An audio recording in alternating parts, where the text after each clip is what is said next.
Money matters. With the cost of living still high and budgets stretched, getting smarter with money matters now more than ever. Joining us now with tips for getting out of debt and sticking to your financial goals in 2026 is Trevia Chapman, president of the Bank of America, Memphis.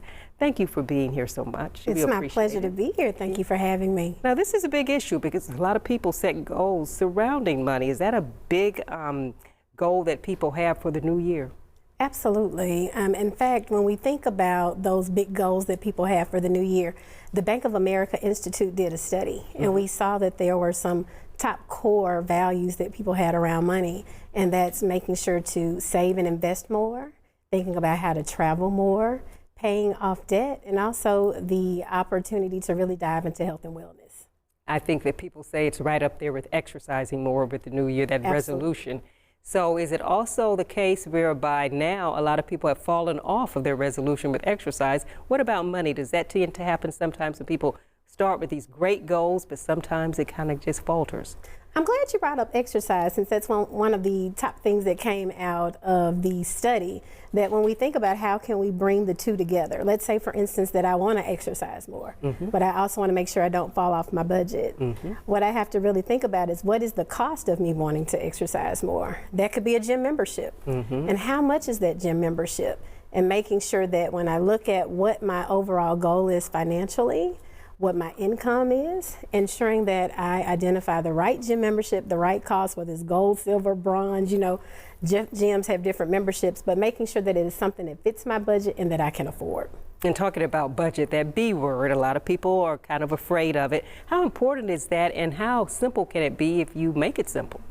You can make it simple first by recognizing how much money do I make. A lot of times individuals feel like they're falling off their budget, or may have, and it just simply started by not having that income and those expenses highlighted and outlined on paper. That's the biggest hurdle to jump over, is that I first understand what is my fixed income, what are my variable expenses, meaning what's my rent. I know that's going to be the same amount every month. And there may be some cost shift that happens with groceries or gas, just kind of depending upon what your day-to-day is. But once you put that on paper, you know exactly what is coming in and out of your house, and it helps you to really create a good budget that you can stick to. And that's what you talk about, some tips for budgeting, because a lot of people think budget is restriction. You don't get to do anything. I don't get to have any fun. I have to live on this budget. But it doesn't have to be that. It definitely does not have to be that way. Going back to that study, if I decide that I want to exercise more and I want to have better habits around health and wellness, it just means that I need to make sure that my financial goals align with those goals around your resolutions. And it really ties to the core motivation. If I know that this is something that I want to do every month, or if this is my new lifestyle, it helps me to be able to see it forth. And then with that, you don't have to let those New Year's resolutions slide by the wayside. You can put a plan in place for it. It's important, having a plan. Yes. And just getting started. And it doesn't matter. I guess a lot of people think that maybe I don't make enough money to worry about budgeting. It doesn't matter where you are. Everybody can do this. Everyone can do it. Like I said, you start out with that income, and then you think about what your expenses are. And that's half the battle. And once I am able to identify that, then I can start putting my plan in place.